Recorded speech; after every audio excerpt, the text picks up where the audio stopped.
Ciao a tutti i tifosi del Napoli. Oggi abbiamo una notizia esclusiva dal mondo del calcio che sicuramente vi terrà incollati allo schermo. Prima di iniziare, vi ricordo di mettere un like e di iscrivervi al canale per rimanere sempre aggiornati su tutte le novità del nostro amato Napoli. La nostra squadra sta lavorando duramente per migliorarsi sempre di più e ottenere risultati straordinari, quindi non perdetevi neanche un aggiornamento. L'acquistare Monza ha raggiunto un accordo per l'acquisto dell'ex portiere del Tottenham e del Napoli, Pierluigi Gollini. Dopo essere stato cercato da diversi club italiani, Gollini ha scelto il Monza come sua nuova destinazione.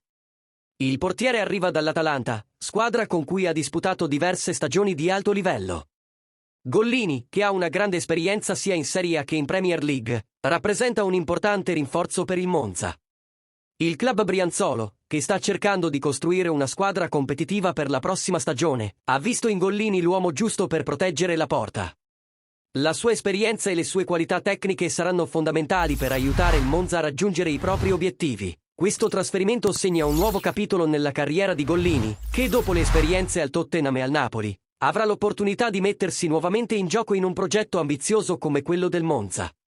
Amici tifosi, cosa ne pensate di questo trasferimento? Siete sorpresi dalla scelta di Gollini di unirsi al Monza? E quali sono le vostre aspettative per il futuro del nostro Napoli in questa sessione di mercato?